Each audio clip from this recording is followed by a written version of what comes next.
Patrick was admitted to the hospital with a 0.43 blood alcohol level. Doctors couldn't believe he was alive. What finally broke him wasn't the number. It was his wife saying, "I don't want our daughters to watch you die." I actually got a little too close to the sun at this point. I'm sitting there with my hands shaking, and I'm just not in good shape.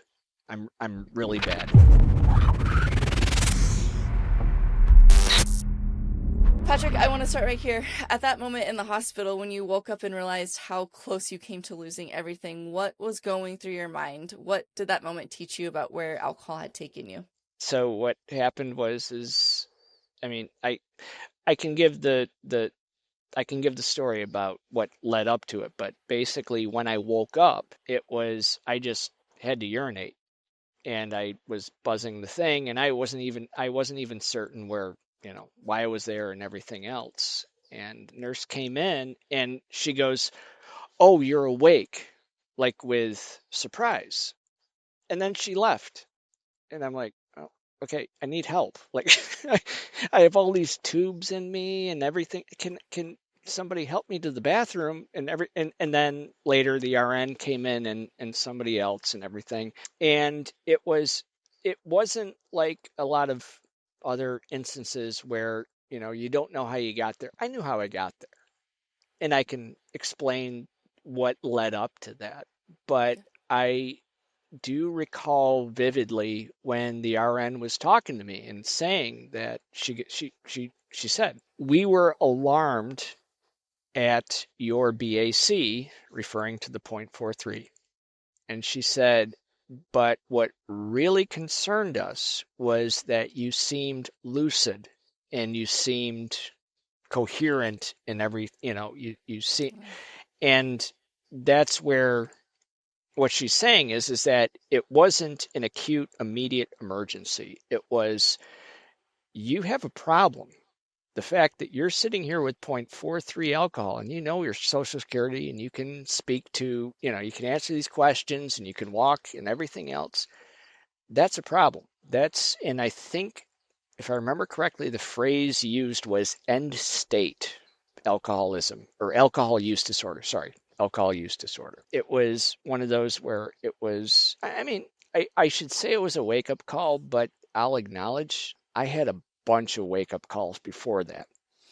This was just one of those circumstances where I said, okay, now I actually got a little too close to the sun at this point. I I I really got to think about things. And I didn't sleep a wink that night, even though they had jacked me full of Ativan and everything else because of, and withdrawal and whatnot and everything. I didn't sleep a wink because I was really thinking about it. And I was like, how did it get to this? And why am I still doing this? Why am I still, and the worst part is that I showed up to the hospital or the emergency room with that BAC trying to taper. So to step back a little bit, 2 days prior to that, I woke up one morning and I don't remember why. I just didn't have any alcohol available at that point. And I went to my wife and I just asked her, I said, can I get one of your bottles of wine or something? Even though they were available, I could have just taken one off but I don't know. It's just, I felt like I had to ask her for permission to have one of her bottles of wine or something like that. And she was like, "No, I'm not going to enable you." And then she said, "I'm not going to let the girls watch you die." The reason why that hits really hard is her father died when she was really young. She was about 3 or 4 years old when her father passed away of a heart attack yeah. So for her to say that and basically put the girls right in front of me and say, I don't want them to see you die. It was like, okay, that hits. And so in retrospect, was maybe, well, it was a dumb move, but I just said, okay, I'm done. I'm not drinking anymore. And I learned the hard way over the next day and a half, 2 days, what happens when you are drinking every day for about a year and a half, 2 years, and then suddenly stop. Not good. So yeah, I was And not just the shakes. Like there was a couple times that I seized up and it got really bad. And the morning where I ended up in the hospital, the girls were staying with my in-laws, and my wife she called me and she said, "Hey, coming back at around this time, you're gonna be able to watch the girls." And I'm sitting there with my hands shaking and I'm just not in good shape. I'm really bad. And I said yes. I don't know why. I just said yes. I can take care of the girls when they get back in a few hours and everything else. And I'm going through severe alcohol withdrawal. And so after I Did hang you up the tell her phone, that? no, I didn't. Okay. That's on me. I probably could have said, no, I messed up. I should go to the hospital. Unfortunately, I didn't say such until much later. So what? And again, this goes back to alkalogic, as I call it. Just it's hard to understand from the sober mindset, but at the time there was a logic to it. Is I go, Right. okay, I'm going to go buy a small bottle, just one of those 375 milliliter ones of vodka. And what I'm going to do is that I'm going to take a slug and I'm going to wait 20 minutes, see if that staves off the shakes and that sort of thing. And if it doesn't, I'll take another slug, wait 20 minutes and that sort of thing. It gets to be about 45 minutes before they're supposed to be coming in. And I'm looking at an empty bottle and a shaky hand. And I'm like, I, I, I screwed up. This is bad. And she came in and I told her, I said, I need somebody to take me to the hospital. I'm I'm not doing good. I'm in really bad shape. And she was understandably concerned and frustrated, at the same time. But she asked a mutual friend of ours who I didn't know until later. His family has gone through alcohol abuse disorder and they've had so I'm like a total wreck as he's driving me over and not realizing that and he kept saying the same thing. He's like, no, you're getting it taken care of, and he's giving me a lot of positive vibes about it and just saying, listen, we're taking care of it, you're okay and everything. And not knowing that he had relatives and people close to him who didn't take care of it, Mm. and that's why he was being a solid bro to drive me over there and everything. And that's when I went to the hospital and I walked in and I said, I'm suffering what I think is alcohol withdrawal, but it's, and that's where they took my blood, and that's where the whole thing started. The weirdest thing about it was they took my blood. I walked in after they asked me questions and everything else, walked into the waiting room because they said they'd be back with me. And in the amount of time it took me to look at the vending machine and say, I'm thirsty, I need an orange juice, and stand up and start to walk over before I even got to the vending machine, the nurse and this guy come over like, no, get in the chair. We're admitting you. So I'm guessing that's about the time they figured out what my BAC was. I don't know. It was like immediate. Like I was not in the waiting room longer than maybe 3 minutes. It was, Wow. I guess it was bad. So, Yeah. So when they told you that your VAC was 0.43, what was going through your mind? Like, how did you process that? well, so I didn't know that until, again, I was waking up after being passed out from whatever I think they gave me an injection of Ativan or something. I don't remember, but it was when I was waking up, and so it's kind of fading. And when they told me that, I my initial thought was, this is messed up, but my initial thought was, that ain't the worst I've been. I mean, fair, I fair point. I I know that sounds messed up, but that was Yeah. my initial thought was, okay, yeah, I was drunk, but that ain't the worst I've been. But I kept my mouth shut. And then when they talked about it, and then the RN, she she not necessarily a nurse Ratchet type, but she was a very direct and very she didn't, it was obvious she didn't care about bedside manner. She was very direct, and Uh, she flat out just said, some of us were wondering if you were going to wake up and everything. And so she was very direct to me, and she just said that, we're going to continue to give you I think it was called Librium, whatever the medication was. We're going to continue to give you that and give you the nutrients in a bag and all that stuff. And then tomorrow morning, you need to straighten yourself out. And then she just left. It was, she was pretty straight and to the point. And I think that was a good thing, though. I think that you always need somebody like that who just doesn't try to sugarcoat it or try to, doesn't care about bedside manner, just tells you straight up, you showed up messed up, dude, and you need to fix yourself. And that's what it was. So so this was March 2025? yes, it was March 29th, 29th, 2025. 2025. Yeah. So I want to get to the slip late in June, but also I just want to go back. So that day that your wife told you Go ahead. she didn't want your daughters to watch you die, was that, so that first couple days was brutal with withdrawals, and then you got a small vodka bottle, and then you ended up in the hospital? Yeah. So it was a couple days prior. It was the morning again because the the girls were visiting the in-laws, and then she was bringing them back. And it was a couple days later, and it was, okay, I got to cover them for the afternoon, and I can't do it if I'm doing this. Again, alkalogic.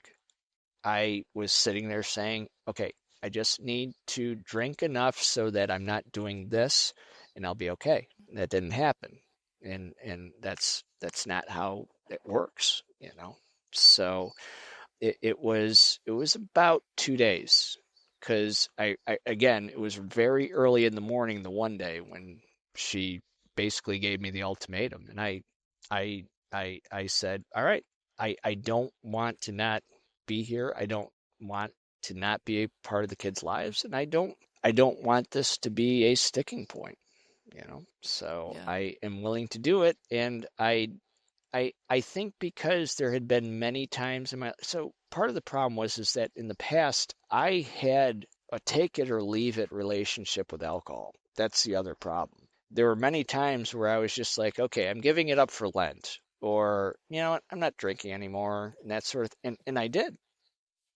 Wasn't too tough and everything. And so I hadn't considered withdrawals. I thought that happened to people who were winos, who are living on the street corner, who did nothing but drink and that sort of thing.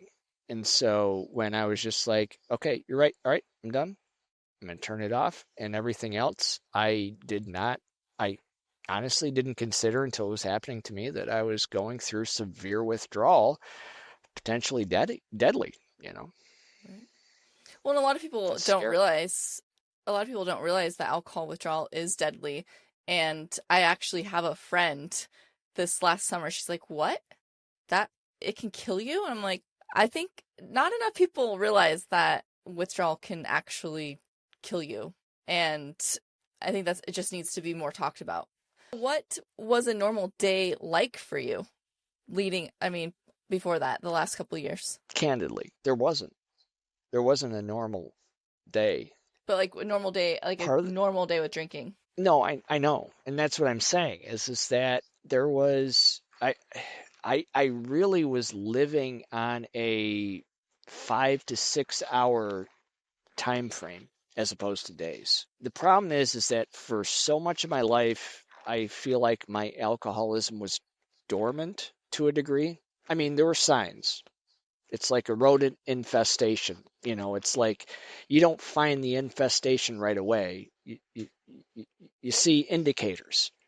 It's like, who chewed through the side of my pistachio bag and left the shells on top of the fridge, and like little flags and everything else. And then maybe you see a mouse, and then eventually, it was the same thing here. Is that all throughout my life is that I did have kind of a take it or leave it relationship with alcohol. And anytime I felt like I was going overboard or, doing it too much, I'd say, all right, I'm done. I'm gonna take take some time off. And I did. And because I did that, unfortunately, I got this false assurance that, okay, the wife gave me an ultimatum, I'm good. And I didn't sincerely consider the fact that A, I'm older, and B, I had been doing it for a lot longer now. And it was really bad. And I was going to circle back to the question you asked, but I already forgot what it was. Sorry. What did a normal day? So, as a normal week, Oh, yeah. how much were you Typical day. drinking? Yeah. So I apologize. So yeah, so to circle back is that it very much was a 4 to 6 hour cycle. It wasn't so much a day. So a lot of it was I'd wake up at about 3:30, 4 o'clock in the morning. And at the time I just thought I was restless. I no, that's a lie. I knew what was up. I don't know. I'd wake up at 3:30, 4 o'clock in the morning, and I would slug whatever I had available, and that would get me back to sleep at least for another couple hours. And then I'd wake up in the morning and be a little foggy, and I would I would, as best I could, help my wife get the girls on the bus, get stuff together, clothes, occasionally baths, sometimes in the morning, sometimes in the evening. It depended. Just getting everybody around and getting everybody on the bus and getting everybody on their day. And then I would work, and I would I would be busy until about 11:30, 12 o'clock. And I would, at that point, sometimes I'd be like, I can't think of the word I want to use, but there'd be times where I was like, I'd already feel kind of edgy around noon. But unfortunately, well, I shouldn't say unfortunately. We don't live in the era of the 3 martini lunch anymore. That's not a thing anymore. You don't drink during lunch nowadays. And I do know that there were several times during lunch I was kind of thinking about it. I totally was. I was like, you know what? Back in the day, my grandparents and everybody else, they would throw back a few during lunch and smoke a half pack of cigarettes and everything else, and then go back to work. Why can't I do that? Yeah, Yeah. I'm feeling it right now. And I don't know how. Somehow I did stave that off, but nonetheless. And then it was like as soon as I could justify the end of the workday and the kids were off the bus and everybody was starting to go into their, after school activities and everything else, it was like, all right, let's slam one. And I always say that one of the first, I know that there's a lot of here are the 10 things that indicate that you might be an alcoholic. One of the first things I would put at the top of the list would be you drink things you don't want to. That would be because it was a conscious decision. I hated these, but I can't tell you how many I drank, is these things called beatbox. And I they are definitely saw those on a billboard. I was drinking beat boxes, and it was a conscious decision because it was the amount of alcohol in it. It was also the fact that it really, my breath, if anything, smelled fruity, not alcoholic. And so I could get away. And plus, again, it was in a cardboard box that I could mash up and I could usually stow away without too much trouble. And I hated the things, but they served the purpose of allowing me to continue to drink at least what I thought, undercover. And again, that's why I say that's one of the first signs of alcohol use disorder is you're drinking things you don't want to, because at that point there's a different purpose. You're just getting alcohol into yourself. Yeah, and those are pretty high content, aren't they? 11.1%. And well, unfortunately, with the nature of with how bad it got, I can only guesstimate based upon the empties I had to clean out afterwards when I was trying to straighten out and everything else. But I would not be shocked to learn that I was doing about 6 or 7 of those a day, on top of just, again, having a beer while I'm cooking dinner, or having dinner, or those were just the background. That's the other thing is that I almost had a background alcohol drinking habit. And then there was what you would see in front of me on the table while I'm having dinner with you and everything else. And I was drinking that as well. And then after you leave my house, I'm drinking more of the background stuff, and sometimes I'm drinking the hard stuff. So everybody, I've been asked a number of times, like, how much were you drinking? And unfortunately, I can't say like a lot of other folks can say where I was going through 3 liters a week or something like that, because it it was very piecemeal. It was just what I had available at the time and what I could sneak through, admittedly, you Yeah. know. I think that is a hard question to answer because people have asked me that, like, well, how much were you drinking? I'm like, well, I get depending on the day. I mean, I wasn't really calculating how much I was drinking. I was just drinking. When you're drinking to not feel bad, when you get to that level of dependency, as you're aware, when you're drinking, I don't want to feel bad. You drink a lot more, and you also drink more than you even realize sometimes. Because again, it's like the second one's empty, and you get to the second one's empty, and you basically just do an assessment. All right, do I feel better? No. All right, let me get another, and you forget about that. And that's part of the problem is that, I mean, again, alcohol messes with short-term and long-term memory and everything, but it's like you can't say, because you're just drinking to make yourself not feel bad, which is a totally different animal than what most people do, which is drink to make themselves feel better, you know. So Well, and I think nobody that I know drinks just a serving. I always love that. Can't you drink just one? Why? Why would I want to do that? It's yeah. No, you're right. Well, that was actually, and I don't know if that was what you were leading to, was my slip, but I think I want to call a full blown relapse that I had back in June. I'll kind of set the context, but I had been dry since the 0.43 In in March. the March. Yep. And it was Saturday, and I had gotten good news, and and I was having a good day, and I was pleased, and I had contacted, my wife, and everybody was doing something. I was really excited. I had good news, and I wanted to talk, and I wanted to, and unfortunately, it was one of those where it's like, well, later, like, throw something in for dinner, and then we'll be back by dinner time and that sort of thing. And I was like, okay. And I felt I was in a good mood. I felt I was in a good place. And that's part of the reason why I'm not calling it a slip. I'm calling it a relapse, because regardless of how much alcohol was consumed, mentally, I had fallen back, in my opinion. That Yeah. And so I feel like it's a relapse, regardless of the fact that I didn't drink like, like full blown relapse, like what people expect. But it was a mental relapse. I got back, and I'm sitting around, and have you ever heard of the acronym HALT Yeah. with AA? I always forgot what L stood for. Hungry, and then I'd get to L, and I'd be like, leprosy. I couldn't remember what it was, and so Lollipop. life, yeah, lion. It was.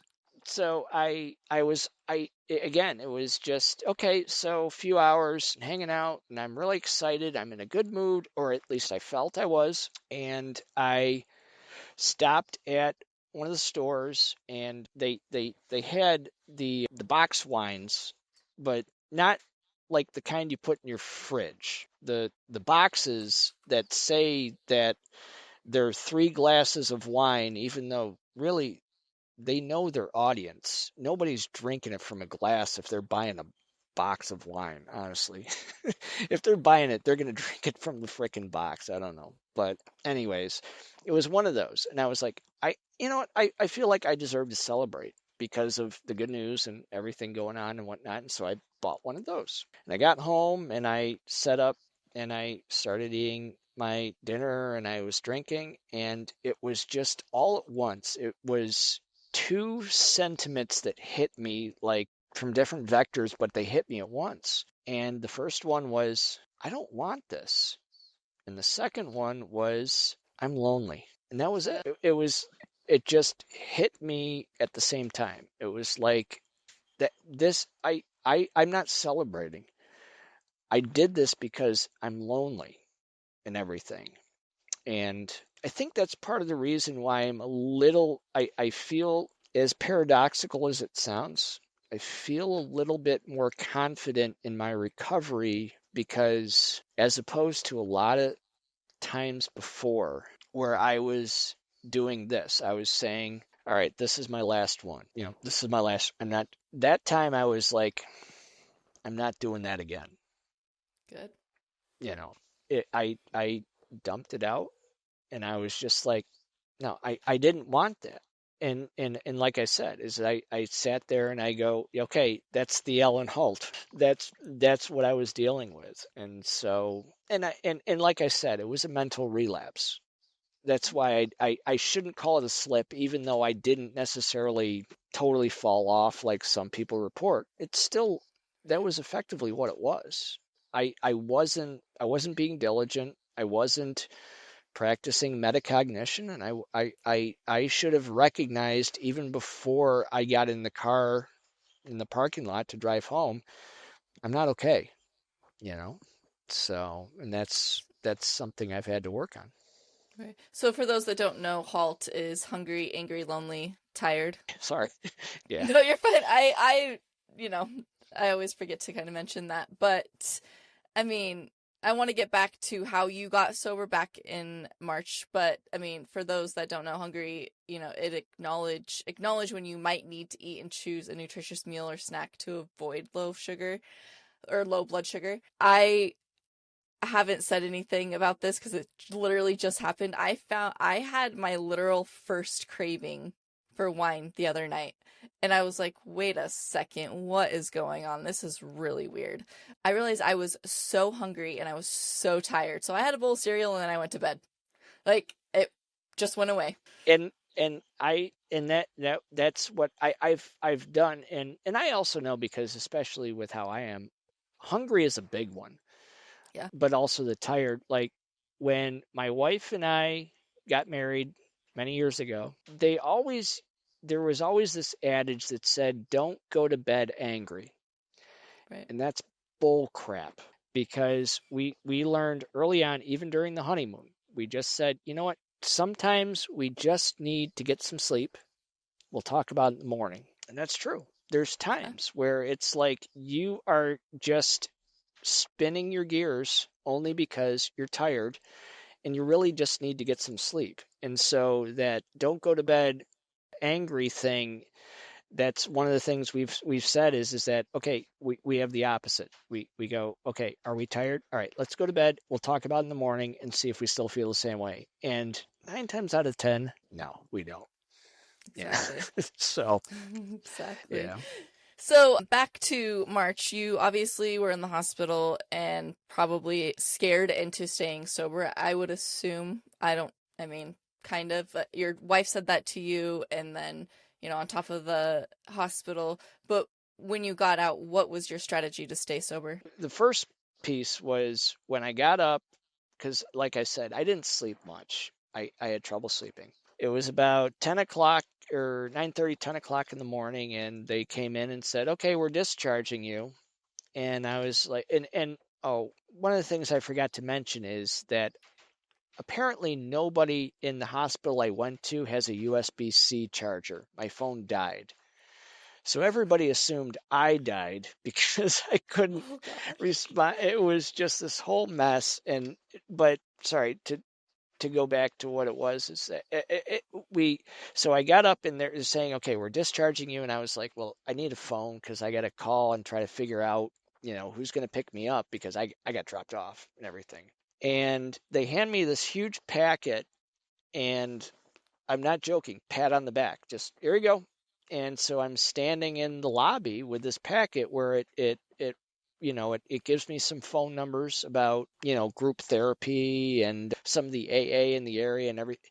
My uncle, who's been in recovery for almost 13, 14 years, he lost it when I told him this. But he says, wait a minute, you came in with a 0.43 blood alcohol level. They kept you overnight and then they just pushed you out the door.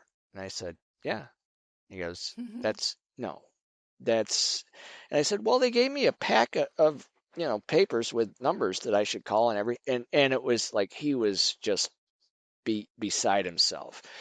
But my wife came and picked me up and she was frustrated because she had to bring all of the girls and everything. And so as we're driving home, I'm looking through and she just says, what's your next move? And I said, I'm going to straighten this out. And I just left it at that. I'm going to straighten this out. And so I spent the next day, and actually I didn't sleep much the second night either. I spent the next day basically going through the list and trying to look at whether, inpatient, outpatient, whether I wanted to pray it away or, whatever the case may be. And I made a difficult decision that Monday morning. I still remember it because I was standing in my daughter's room because everybody was being too noisy downstairs. So I was in my daughter's room on the phone.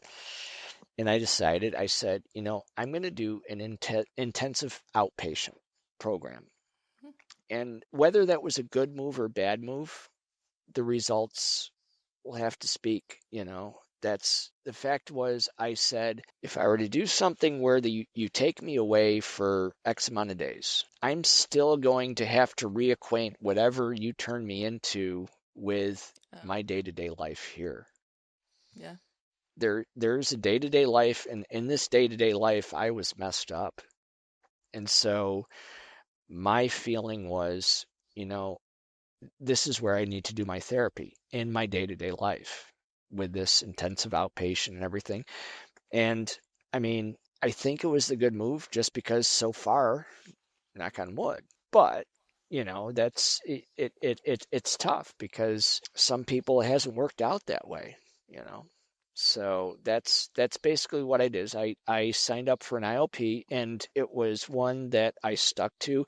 I was even in Disney World vacationing with my girls, and it was like, okay, my group is coming up at 6, and so I'm sitting at a table near the tiki, whatever that animated bird thing is they have at Disney, and I'm sitting there doing a Zoom with my group therapy, and then also my one-on-one with my therapist, and everything else at the happiest place on earth. Good for you, though. So what how long was it, and what did those early days look like? Those early weeks? Well, the first few days I was zoned out, and I think part of it might have been the medication. They put me on what's called Librium. Okay. For 3 days. Well, I'm sorry, that and a bunch of B vitamins. I can't remember which one of the B vitamins it was, but they had me on that. So for the first 3 days, I was very focused on, no, I'm done with this. I whatever it's going to be, I got to make it work. And so even though I was zoned out a little bit on those medications, I was still very focused. I just said, I'm going to make this work. I'm going to make, one way or another, I'm going to dry up, and I'm not going to make this a point of conversation ever again. And I was really focused on that. And I still am, but in a different way now. So, Yeah. So then you were going to recover, or not recover, you were recovered, or then in June you were celebrating. That's the word I was trying to find, not recover. You thought you were celebrating, but then you were lonely. So what happened after that? Where did the strength come to just keep going? Well, paradoxically, from that experience, that I know, well, with a lot of people, I guess part of it is, again, I'm the type of guy, I'm the guy who touched the hot stove too many times. And so alcohol does not have the same allure it has for a lot of people. But at the same time, I think with that experience, of that relapse, it was actually good for me in a way because I said, anytime I get even close to an impulse, I vividly recollect that, and I was like, I didn't feel better. I got halfway into that box, and I still felt like crap. In fact, I felt worse. It was okay. By the way, I've just kind of tossed aside a lot of progress and everything else. So I acknowledge that. I think that I don't know how I don't know how to say this without sounding weird, but I think that relapse helped me not in the future. If that makes any sense, is that just having that experience that I remembered that it was like there was no, I got no positive out of that. And I did feel a certain like finality that, you know what? No, I don't like drinking. I haven't. Even through the worst days, I don't know if I liked drinking so much as I wanted to, not deal with other things, because that's the other piece with the alcoholism is that the alcoholism is, if anything, a symptom. Right. I got bigger problems. And that's what I wasn't dealing with for a very long time. And that's why, I feel like I'm making more progress because excuse me, I'm actually dealing with those things. And yeah. I I've said this before in a couple other podcasts since I started reading In the Realm of Hungry Ghosts, but it's not it's the question isn't why the addiction, it's why the pain. Because I mean we just Well, mask. We just want to mask and escape. it, it is, but I also would go a step further and say that we don't want to acknowledge that pain.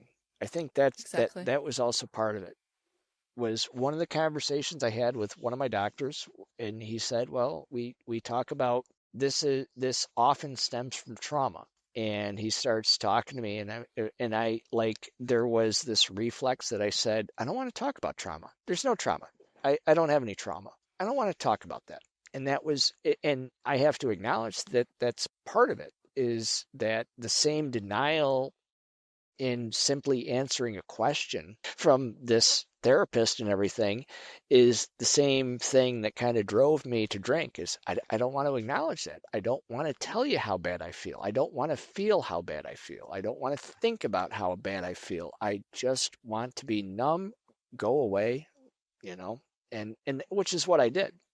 That was the other thing, is that everybody talks about, worrying about social, what do I say when somebody offers me a drink or something? I never drank socially. I mean, I was in social situations where I drank, absolutely, but my drinking was always by myself. That was where the acute hardcore drinking occurred, was where I would retreat from everything out to another part of my property and I would drink.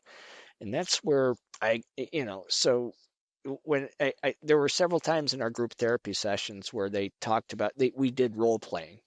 What if somebody offers you and with me, it was like, no, just tell them no. Well, are you worried about the social?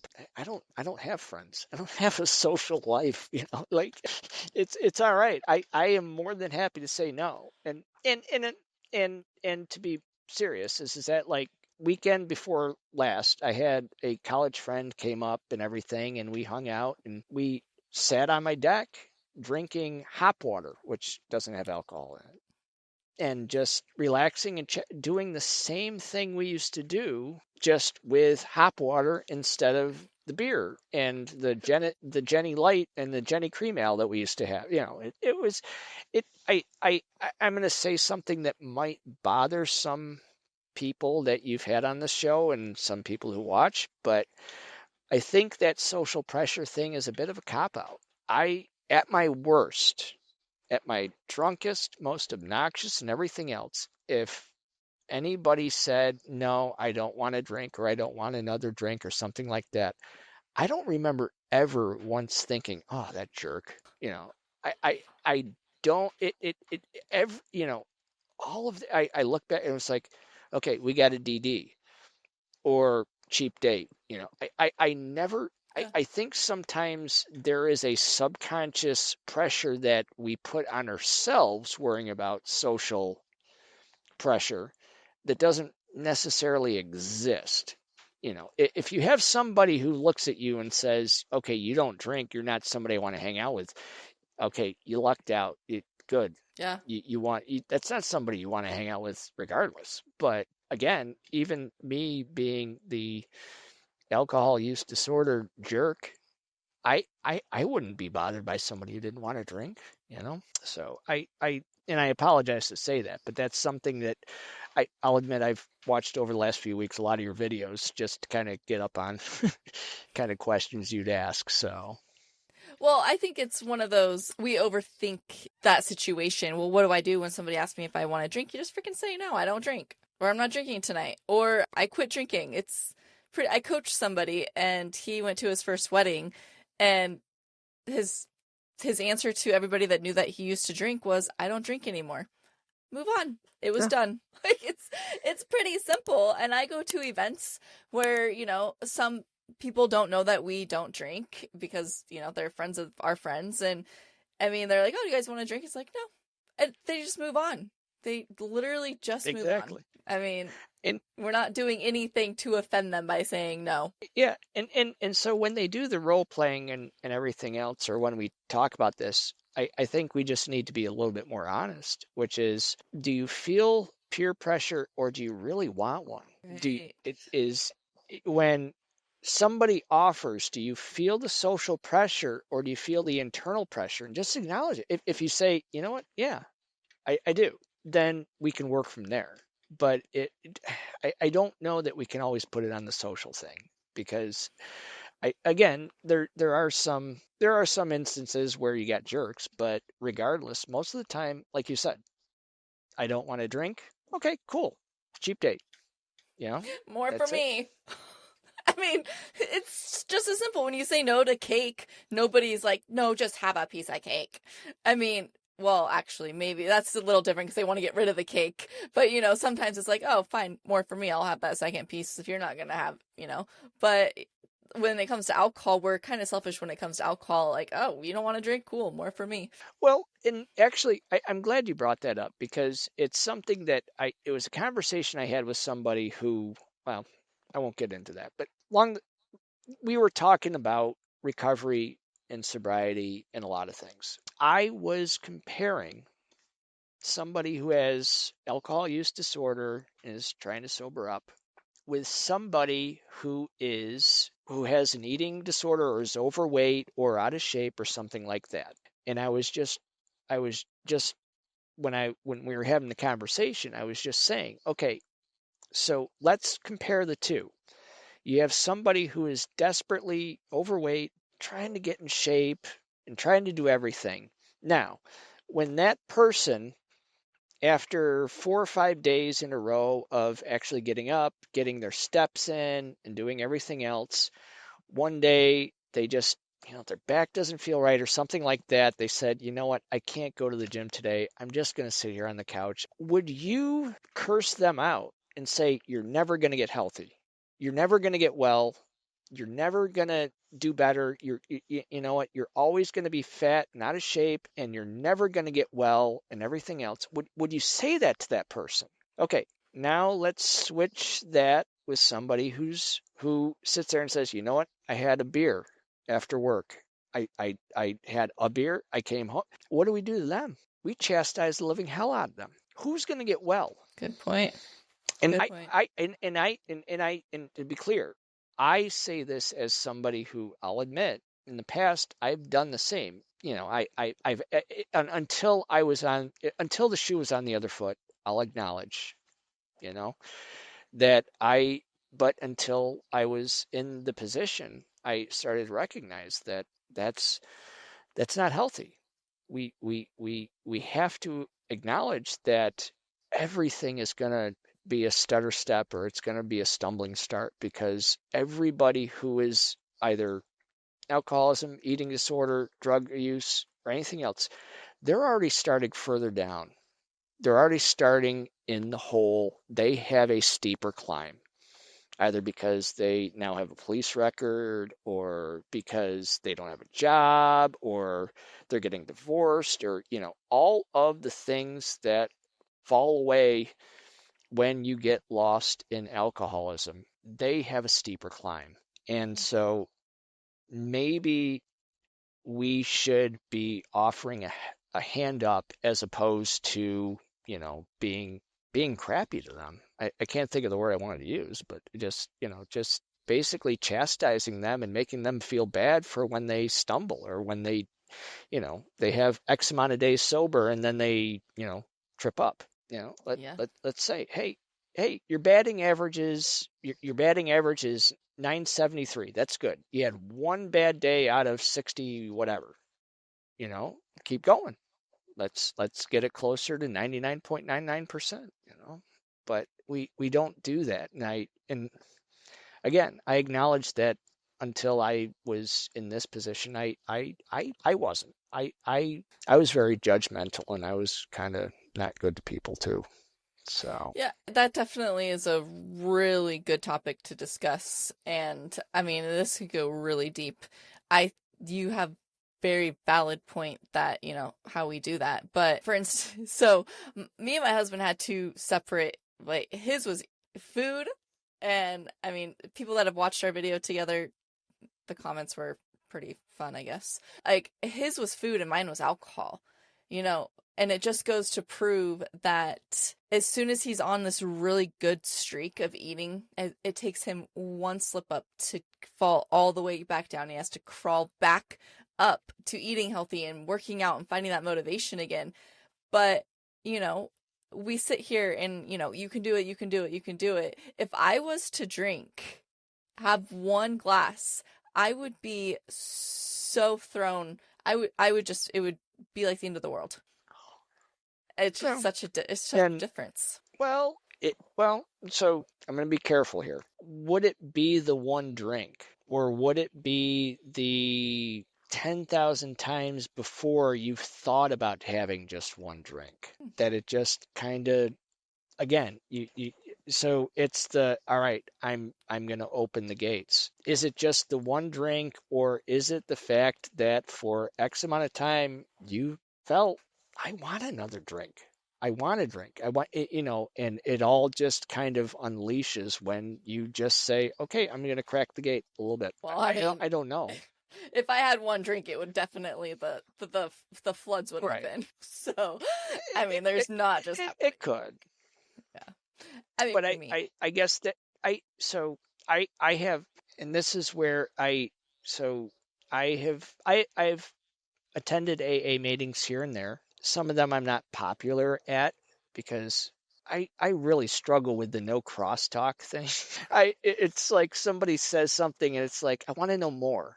I always like whenever they are talking about I always at anytime somebody is going through something or talking, I always want to know more. I want to hear what and you're not supposed to do that. And I get it. But one of the things I had said in one of the meetings that got me effectively exiled, not literally, but I had said abstaining from alcohol is easy. It is. It is the one thing you can do. So if you were to sit down and, well, hold on one second. If you are dependent on alcohol or if you've been drinking regularly for any period of time, quitting alcohol is not easy. So I can speak to that. So we're not talking about quitting. So we're talking about outside of that 4 or 5 day window. We're talking about recovery or, if you're the type of person who's saying, I want to do something to be healthier and everything else. We're not talking about detox. Detox aside, sorry. Abstaining from alcohol is easy. It's one of the few things you can do that you say, I want to make myself healthier. I want to make my life better.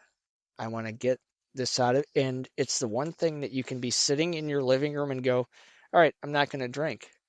Good job. You did it. That's, again, it's one of the few things that it is something you have to exert less effort into and you benefit from.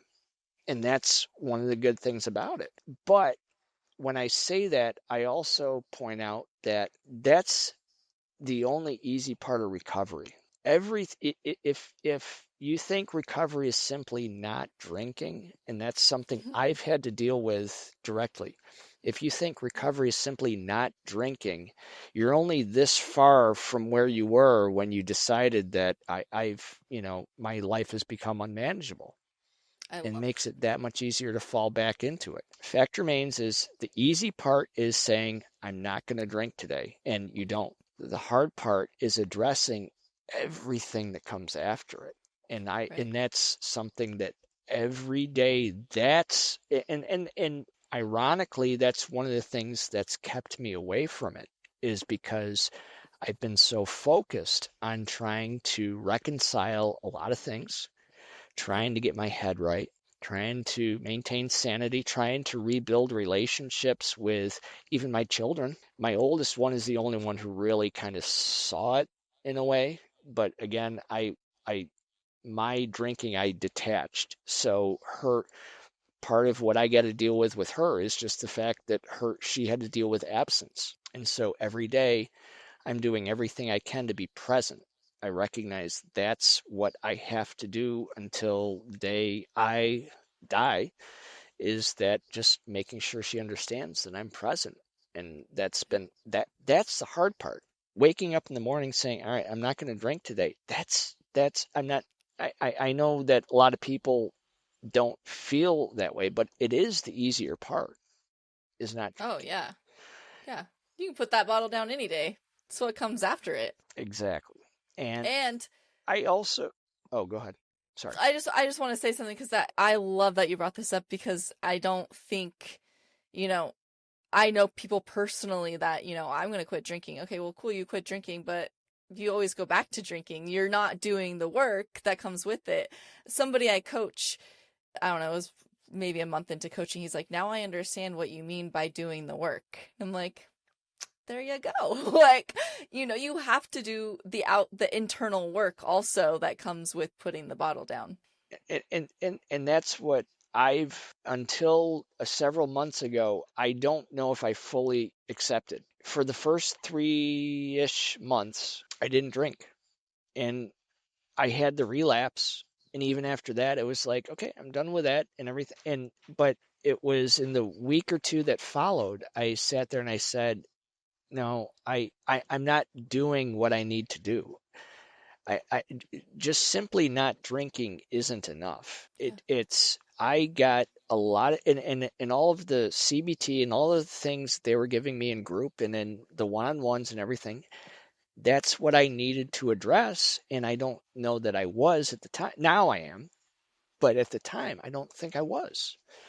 And so it's kind of key to recognize that, or well, and it's difficult for many of us to acknowledge that, hey, maybe the alcoholism wasn't in and of itself our problem. Maybe this was a just very apparent symptom of a deeper problem. And I shouldn't say it could be. I know it is. Right. Because again, for so many years in my life, it was something that was dormant to a degree. Yeah. But I also, as I look back on my life, I sit there and I go, these are times I threw myself into work. These are times I have a severe nicotine addiction and a lot of other things. It's like these are times that I was really throwing myself in one direction or the other. It wasn't alcohol then, but it was still a problem. I had certain things that I don't think I was dealing with directly. And once the fog cleared and once I stopped drinking, it was like, no, I got to deal with this stuff. And it's very difficult to explain to somebody who hasn't gone Exactly. through it, Exactly. you know. It and and that's why, I really read the psychology books, and I actually just got Psychology for Dummies, because this goes like, so I really focus on IFS and CBT, for especially when I'm coaching people, because I think it's a huge part of our internal growth, and recognizing the traumas that we don't want to face, that keeps us going back to alcohol.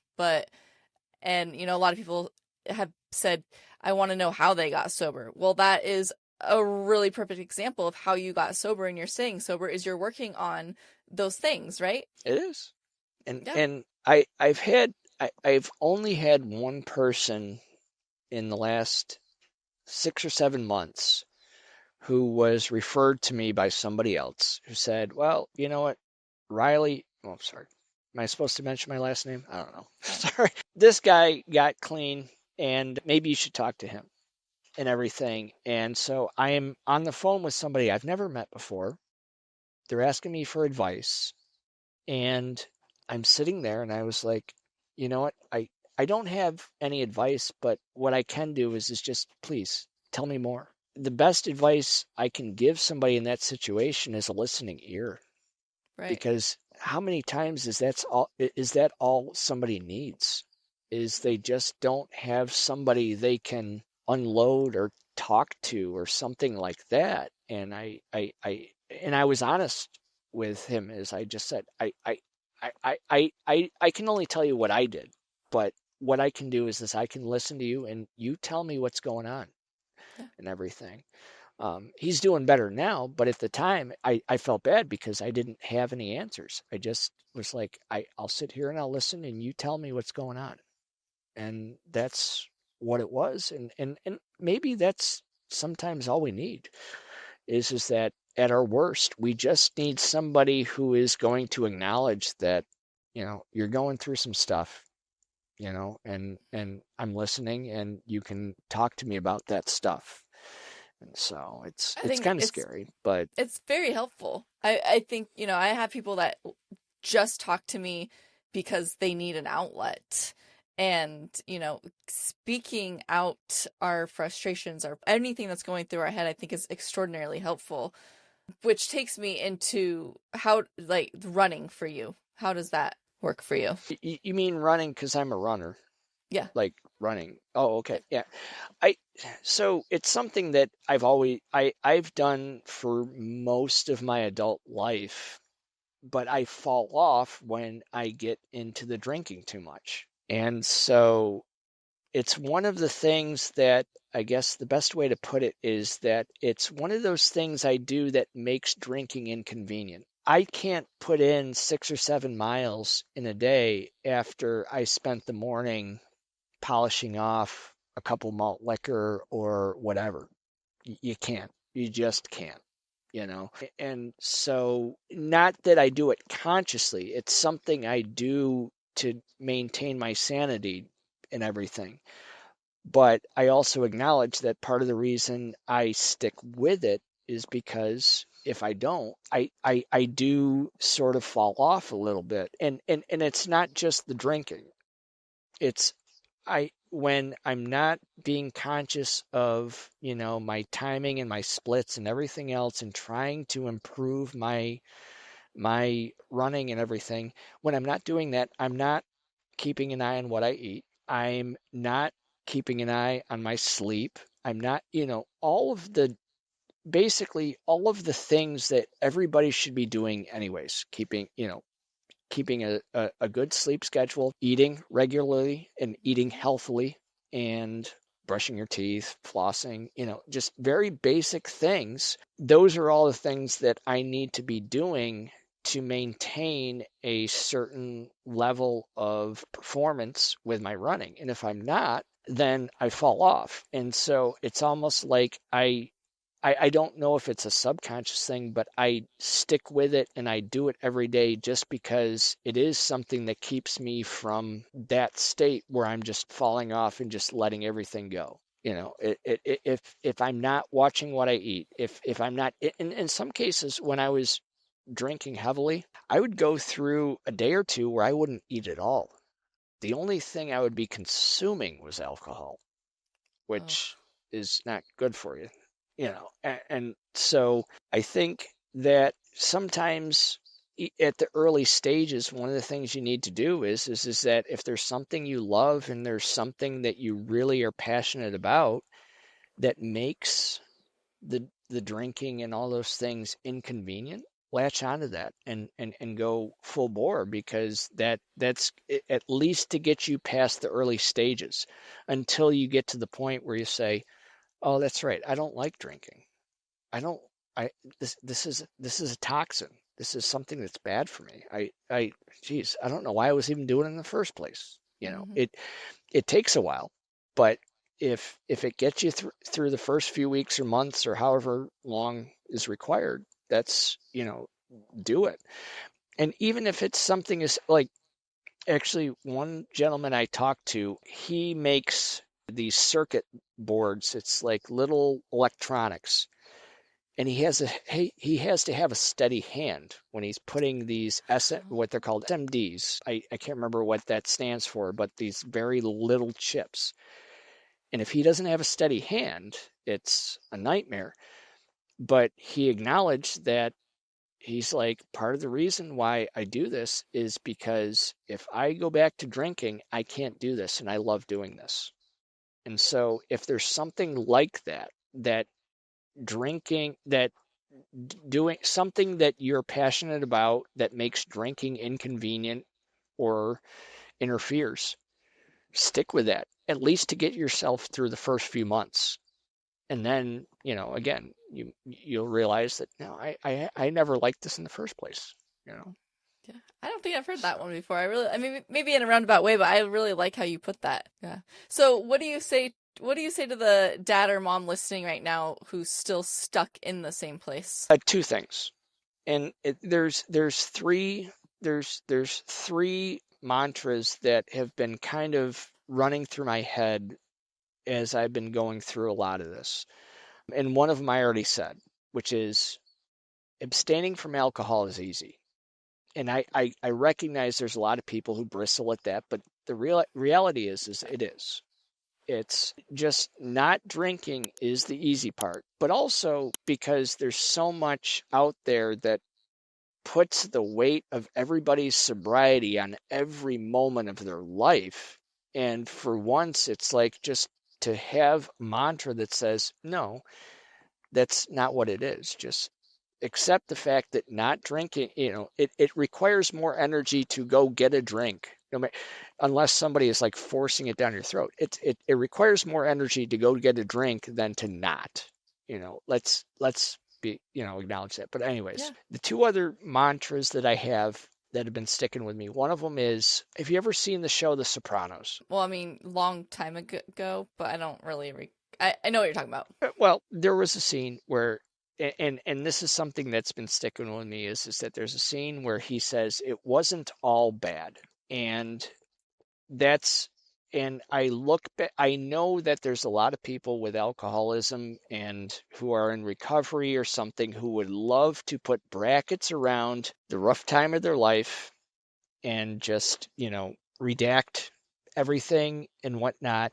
And as much as I would like to believe that it's because of the nature of alcohol and short-term and long-term memory loss and everything else, but that's bullcrap, because I've sat in the rooms with everybody where they talk vividly about these terrible experiences they have. So obviously there's some memory there, but I look at it and I say, when I say it wasn't all bad, the first thing I look at is that at some point in our life, when we get towards the latter days, best case scenario, the only thing we will have left is our memories. And there are some good memories in there. Despite the fact we were sauced and, the troubles we had and everything else, there were some good memories there. And there's some people who were involved in our lives during that time who we just can't write off because they share those memories with us. And it's not fair to just sit there and say, "Yep, that I was a drunk," and just, put the brackets around it and forget about it. And it's up in the attic and I'm going to forget about it, because someday that's all you're going to have left is what memories remain. But the other piece I look at is that I recognize that having gone through this, there's so many things that I appreciate and I love and take pleasure in now. And I'm not just talking in contrast to the drink. I'm talking about things that I did not appreciate before that. Little things like sitting on my deck watching a sunset, Yeah. or walking aimlessly without any without any destination or anything else, or my children giving me a hug or wanting to cuddle for no reason whatsoever. And all of these things I took for granted Yeah. before things got bad. I can appreciate now because I went through that. And I recognize that I don't know that I would have if I hadn't. I don't know. It's possible I would have continued to take those things for granted, but there's so many simple things that now make me happy that didn't before. And again, it's not in contrast to drinking. I'm talking about even before that, And there's a lot of things that now I appreciate that I didn't before, and I acknowledge that it's because I went through that patch. And so when I say it wasn't all bad, I mean that both in the general and literal sense. That the fact is we went, it's war stories. We went through something. All of us got here taking paths that we thought would lead somewhere else, but we're here. And so either we're finding paths to a new life, or we're retracing our how we got here so we can get home.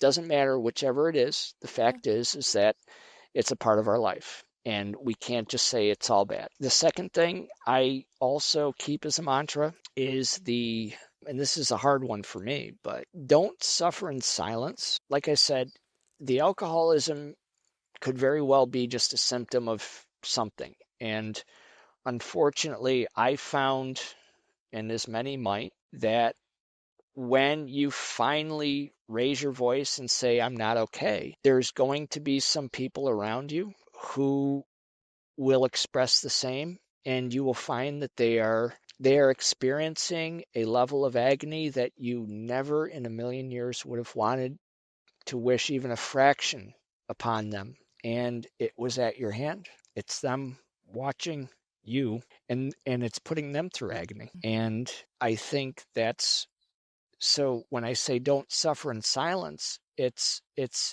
the second you speak up, there's a lot of people around you who are saying, you're hurting me too. So good. It's a deep one.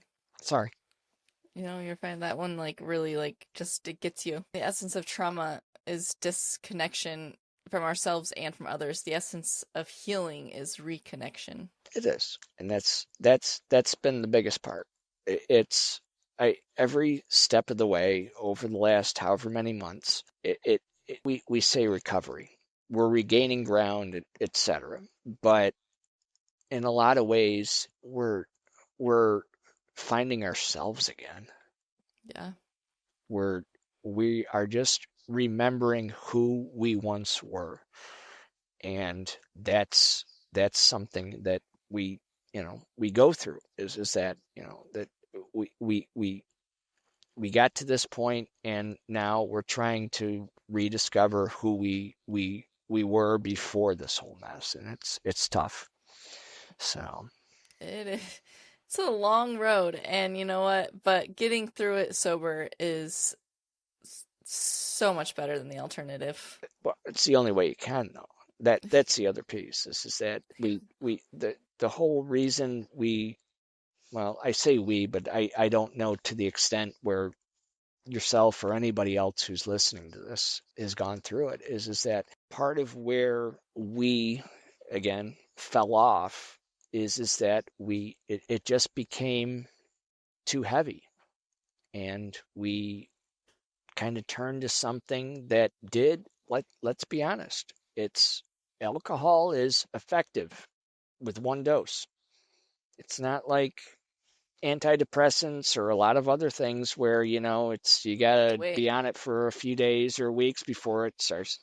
No, from the first dose, it numbs things and it takes you away and everything else. And we found an effective thing, and then until it was too late, we didn't realize that it was causing more harm than it was help. It took us away for a little while, and unfortunately it took us away for a lot longer than we really wanted to be, or really should have been. So that's a tough part. Oh man, I have really enjoyed talking to you. Sorry, I didn't mean to get. Yeah, sorry. No, it's perfect. I mean, because when we stay silent about pain, when we hide it, minimize it, or carry it alone, it doesn't disappear. It burrows inward, turning into depression, anxiety, addiction, or illness. And, you know, our survival mode is if I don't speak, I'll stay safe. But the healing requires the opposite, to be seen, heard, and understood without judgment. And I think a lot of us just need to realize that, like, we have to find reconnection through our disconnection. Can I ask a quick question? And Yeah. just so you've been sober for approximately how long? 27. I'm like, I've stopped counting. I think it's 27. I'll be 28 months in November. All right. So July 10th, 2023. And if I calculated this morning, I think I was like 27.6 months or whatever. Yeah, that's fair. And the only reason I'm asking is because I shouldn't do this, but I call them old timers. I feel like there is a huge disconnect between the ones who have been sober for 3 years or less or something like that, and these ones who are leading the groups and everything that have been sober for, a decade or two or something like that. They've been through it all and everything else. And where I struggle a little bit with some of the interactions I have with them is that I think that past a certain period of sobriety, they forget what it was like. They forget. They can tell you their, like I said, war stories.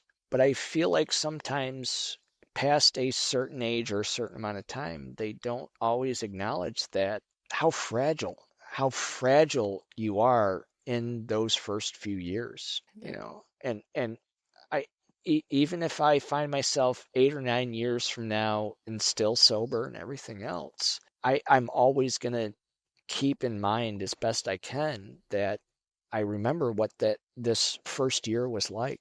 I don't know if they always do. Right. And yet they're the ones who always speak with authority because they've been sober for how long, and that sort of thing.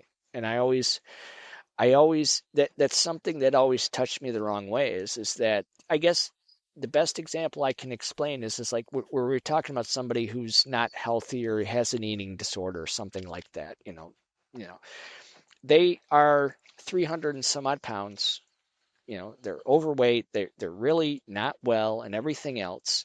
And then you have the person who has been keeping in shape and they got their life turned around 10, 12, 20 years ago and that sort of thing. They turn around and they say, just get up, let's walk a mile. Well, that's easy for you. That's not easy for this 300-pound person who is just trying to get back on track. They have knees that are not going to be able to handle this. And I think sometimes the old timers forget what those first years were like, in my opinion. That's just what I've seen. And that's where I sometimes struggle in the rooms in my experience. Well, that's why I love And I appreciate, go ahead.